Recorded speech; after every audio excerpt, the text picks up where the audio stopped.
చిన్ని, Kavya ఇద్దరొచ్చేసి court దగ్గరికొస్తారు. Court దగ్గరికొచ్చేటప్పటికి వాళ్ళ lawyer అక్కడే ఉంటాడనమాట. ఇంకా బాలరాజు అయితే రాడు. ఇంకా ఒకసారి మాట్లాడదాము లాయర్‌తో అని చెప్పి, హరిగారు మీరే ఎట్లైనా బాలరాజు నిర్దోషం నిరూపించాలి అని చెప్పి అనేటప్పటికి, హరిగారు అనకలే కావేరి అని చెప్పి అంటాడు. అనేటప్పటికి చిన్ని అంటది, ఏమి కావేరి కాదు మా అమ్మ కాదు అని చెప్పి అంటే, నాకంతా తెలుసు, నాకు మీ మామయ్య ఆల్రెడీ చెప్పాడు, తను కావేరి అని చెప్పి చెప్పాడు అంటే, అప్పుడు స్టన్ అయిపోయి చూస్తుంటుంది అనమాట. కావ్య స్టన్ అయిపోయి చూస్తూ, ఏంటి కావేరి అని చెప్పి చెప్పాడు అంటే, అవును కావేరి అని చెప్పి చెప్పాడు, కానీ నీకే నువ్వే బయటపడే వరకు బయటపడకూడదు అనుకున్నాడు అని చెప్పి అట్లా మాట్లాడేటప్పటికి, ఇంకా అట్లా మాట్లాడుకుంటుంటే వెనక వచ్చేసి బాలరాజు వచ్చేస్తాడనమాట.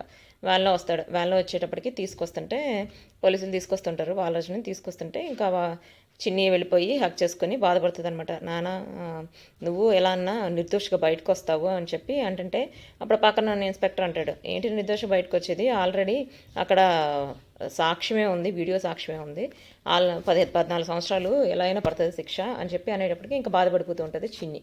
చిన్ని బాధపడిపోతూ ఉంటే పక్కన కావేరి వచ్చేసి, లేదు నువ్వు బాధపడకు చిన్ని అని చెప్పి అంటుంటే ఇంకా కోర్టు లోపలికి తీసుకుపోతారు. కోర్టు లోపలికి తీసుకెళ్ళిన తర్వాత ఇంకా బాలరాజును వచ్చేసి లాయర్ ఉంటాడు కదా, ఆ లాయర్ వచ్చేసి అప్పుడే వర్మ కాల్ చేస్తాడనమాట లాయర్కి. ఏంటి లాయర్ గారు, ఏంటి అక్కడ పొజిషన్ ఏంటి అని చెప్పి అడుగుతాడు. అడిగితే ఏం లేదు బాలరాజుని ఇప్పుడే తీసుకొచ్చారు, కోర్టులో సబ్మిట్ చేస్తున్నారు, కోర్టులో ప్రవేశపెట్టిన తర్వాత ఇంకా తను చేసిన దానికి ఆల్రెడీ మన దగ్గర బలమైన సాక్ష్యాలు ఉన్నాయి, మన సాక్ష్యాల ద్వారా ఎలానో 14 సంవత్సరాలు శిక్ష పడుతుంది అని చెప్పి అనేటప్పటికి, నేను రావాల్సిన అవసరం ఉందా అంటే, అవసరం లేదు మీరు రావాల్సిన అవసరం లేదు, నీ వర్క్ మీరు చేసుకోండి, నేను మీకు గుడ్ న్యూస్ చెప్తాను అని చెప్పి అనేటప్పటికి ఆల్ ది బెస్ట్ అని చెప్తాడు. ఇంకా అయిపోతుంది ఇక్కడ అయిపోయిన తర్వాత ఇంకా కోర్టులోకి వెళ్తారు. కోర్టుకి వెళ్ళిన తర్వాత లోపల వచ్చేసి ఇంకా స్టార్ట్ చేస్తాడు లాయర్ వచ్చేసి, ఈ హంతకుడు బాలరాజు అని హంతకుడు అని చెప్పి అనేటప్పటికీ అబ్జెక్షన్ అని చెప్పి బాలరాజు తరపున లాయర్ ఉంటాడు కదా, బాలరాజు తరపున లాయర్ వచ్చేసి హరి, అతను అంటాడు, ఇంకా నేర నిరూపణ కాకుండా హంతకుడు అంటాం కరెక్ట్ కాదు అని చెప్పి అట్లా వాళ్ళిద్దరి మధ్య వాదోపవాదాలు అట్లా జరుగుతుంటాయి. జరిగిన తర్వాత ఆల్రెడీ తను ముందే ఒకసారి హత్యా ప్రయత్నం చేసిన తర్వాత ఇది రెండోసారి బెదిరించిన ఆ వీడియో ఉంది, ప్లస్ ఇప్పుడు చంపిన ఈ వీడియో, 2 వీడియోలు ఉన్నాయి, ఈ వీడియోలు ఆధారంగా చేసుకుని తనకి శిక్ష పడేటట్టు చేయాలని చెప్పి అంటారనమాట. శిక్ష పడేటట్టు చేయాలని చెప్పి అంటే ఇంకా జడ్జి దగ్గర అవన్నీ ప్రవేశపెడతారు. అంటే చూస్తున్నారు కదా, ఫస్ట్లో హాస్పిటల్లో ఉన్నప్పుడు కత్తి పెట్టి బెదిరిస్తాడు కదా, బెదిరించినప్పుడు ఆ వీడియో, అంటే ఒక అతను వీడియో తీసి సోషల్ మీడియాలో పెడతాడుగా, ఆ వీడియో వస్తుంది అనమాట. ఆ వీడియోనే కాకుండా ఇప్పుడు పొట్టలో నుంచి కత్తి తీసిన దాన్ని పొట్టలోకి కత్తి దింపినట్టు దాన్ని క్రియేట్ చేసి అదొక వీడియో. ఈ 2 వీడియోల వల్ల తనకి ఉరి శిక్ష పడుతుంది లేదా 14 సంవత్సరాలు శిక్ష పడుతుంది అని చెప్పి అనుకుంటారు. అదే అక్కడ చూపిస్తారనమాట. అక్కడ చూపించిన తర్వాత అప్పుడు హరి అంటాడు, అంటే వాళ్ళ తరపున లాయర్ అంటాడు అనమాట, ఆ వీడియో సాక్ష్యాలుగా తీసుకుని నా క్లయింట్కి శిక్ష చేయడం కరెక్ట్ కాదు, మన కళ్ళుని మనమే నమ్మకూడదు, ఒక్కొక్కసారి అవి కూడా అబద్ధాలనే చూపిస్తుంటాయి అని చెప్పి ఆ వీడియోలో మార్ఫింగ్ చేసిన వీడియోలు నాకు కొంత టైం కావాలి అని చెప్పి అనేటప్పటికీ ఇంకా జడ్జి అయితే ఏం మాట్లాడకుండా అసలు వీడియో సాక్ష్యాలు ఉన్నాయి కదా, ఇంకా ఆ వీడియో సాక్ష్యాలతో తనకి శిక్ష చేయాలని చెప్పి ఈ వీడియో సాక్ష్యాలుగా తీసుకొని తను ఇంతకుముందు చాలా నేర చరిత్ర ఉందని చెప్పి అంటాడనమాట వర్మ తరపు లాయరు.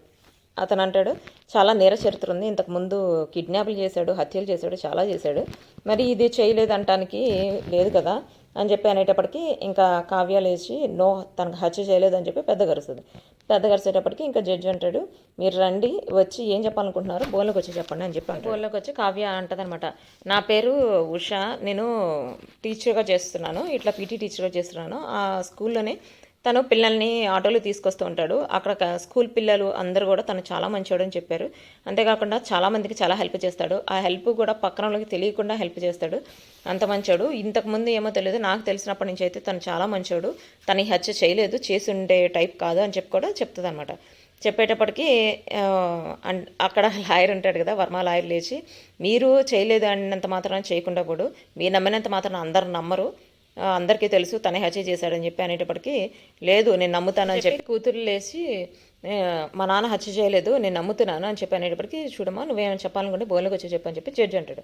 సో బోన్లోకి వచ్చి చెప్తుంది అనమాట, మా నాన్న హత్య చేయలేదు సార్, మా నాన్న చాలా మంచోడు, ఇంతకుముందు ఎలా ఉన్నాడో ఏమేం చేశాడో నాకు తెలియదు, కానీ నాకు తెలిసినప్పటి నుంచి మా నాన్న చాలా మంచోడు, ఎవరిని చంపే రకం కాదు, ప్లీజ్ మా నాన్నని నిర్దోషిగా విడుదల చేయండి అని చెప్పి బతిలాడుతూ బాధపడేటప్పటికి ఇంకా జడ్జి ఒకటే అంటాడనమాట, అయితే నేను ఒక వారం రోజులు గడువిస్తున్నాను నిర్దోషిగా నిరూపించుకోవడానికి, నేను ఒక 1 వీక్ టైం ఇస్తానని చెప్పి టైం ఇస్తాడనమాట. 1 వీక్ టైం ఇచ్చేటప్పటికి ఇంకా అందరూ హ్యాపీగా ఫీల్ అవుతారు. హ్యాపీగా ఫీల్ అయిన తర్వాత ఇలా హ్యాపీ ఫీల్ అయిపోయి ఇంకా వెళ్ళేటప్పుడు అంటదనమాట చిన్ని, నాన్న నిన్ను ఎలా అయినా నేను నిర్దోషిగా బయటికి తీసుకొస్తాను, సాక్ష్యాధారాలని 1 వీక్లో నేను ఎలా అయినా సంపాదిస్తాను అని అంటే, నేను ఇప్పుడే నిర్దోషిగా విడుదలైనంత హ్యాపీగా ఉంది. ఎందుకంటే మీ అమ్మ అంటే ఉషా మేడం నన్ను నిర్దోషిగా ఒప్పుకుంది, నాకు అది చాలు, నాకు తెలుసు మీ ముగ్గురు ఎట్లయినా నన్ను బయటికి తీసుకొస్తారని నాకు తెలుసు అంటాడు బాలరాజు.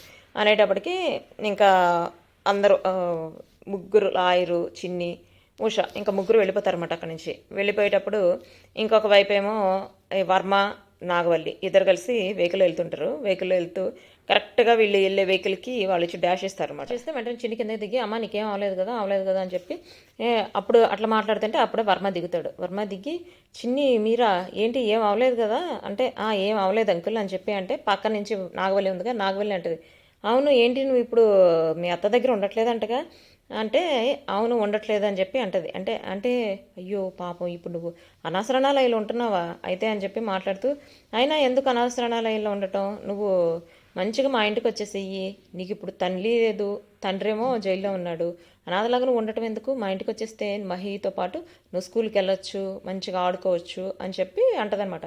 అంటే అప్పుడు కావ్య అంటది, తను వాళ్ళ నానమ్మ దగ్గర ఉంటుంది, అనాథగా ఎక్కడ ఉండదు, నానమ్మ దగ్గరే ఉంటుంది అని చెప్పి, అయినా ఇప్పుడు మీ నాన్నమ్మ నీ కోసం వెయిట్ చేస్తుంటుంది, పద తొందరగా వెళ్ళాలి అని చెప్పి ఇంకా స్టార్ట్ అవుతుంది. స్టార్ట్ అయినప్పుడు ఇంకా వర్మ ఏమో అంతే చూస్తుంటాడు, నాగవల్లి ఏమో ఇంత పగండి మనం తీర్చుకోకుండా ఇలా చేయడం నాకు నచ్చట్లేదంటే, ఒక్కోసారి ఇంతే ఉంటుంది